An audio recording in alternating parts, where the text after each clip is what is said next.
God created us, created the whole world incomplete or imperfect, not in the sense of defective, but in the sense of immature. He didn't finish it. Some of my favorite examples of this are the fact that you think of certain fruits and vegetables, animals, they don't come from the hand of God ready to be used by us.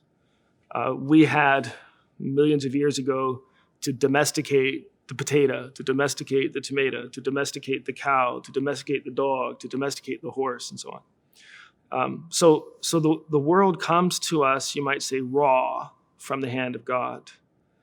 And it seems to me the Lord does that on purpose. Obviously, the omnipotent God could have given us a domesticated dog, right? But so the question then is, well, why didn't he? Why did he leave so much undone? Did he get bored with his work? No. Did he forget? No, obviously, right? Those are silly explanations. The reason he left the created world raw in a state of imperfection, the reason he left it raw is precisely so that we could finish it. Our job is to finish the creation that the Lord has given us. And because he's given us that role, I think, because he made us rational and free. If the Lord made the world finished and then made a rational, free creature in it, there's nothing for that rational, free creature to do. And the activities that are most appropriate to us, having reason and will, are the activities whereby we bring ourselves to flourishing and also the world around us. And so the Lord has to leave so much undone. It's really staggering when you think about how much he leaves undone in our own lives and then in the cosmos in general. So in any case, I think we all are by nature in a certain way made to be entrepreneurs.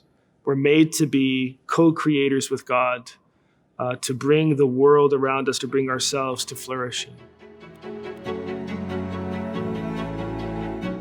So if I'm right that the entrepreneurial mindset is at least creativity and courage, at least that, and a kind of resiliency in the face of failure. Yeah, absolutely. The Lord Jesus had that spirit. So you can think of it was said about him, who teaches like this, right? His teaching is new.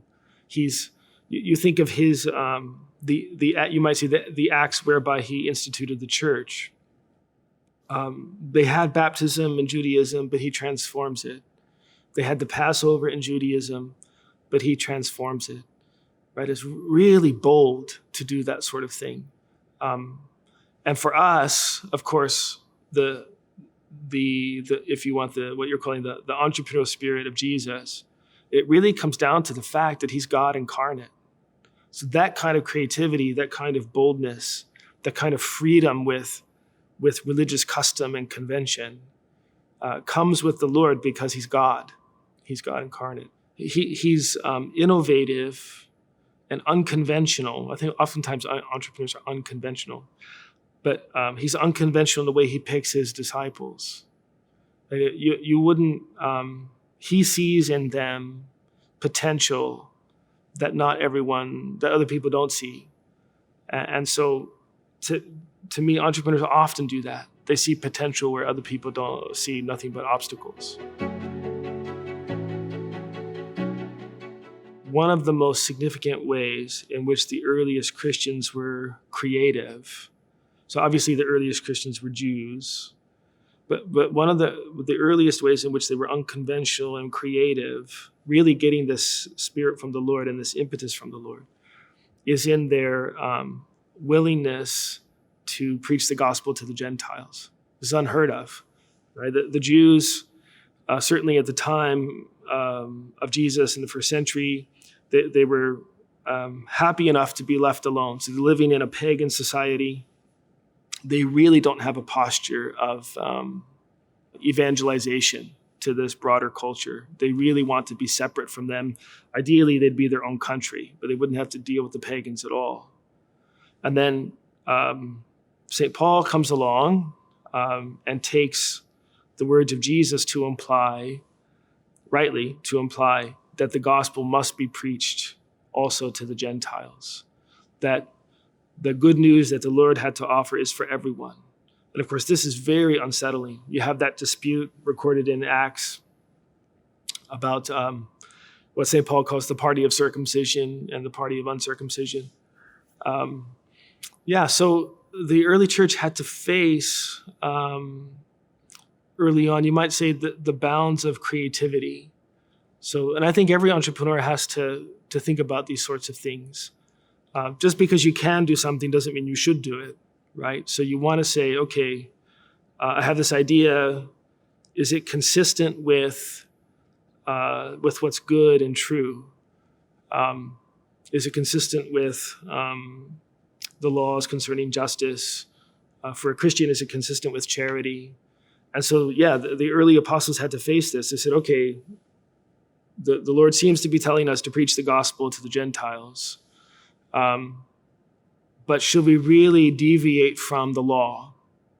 And of course, they came up with a kind of compromise, but really saw to the essence of the matter. And they said, you have to keep the moral laws. You have to stay away from idolatry. You have to stay away from sexual immorality.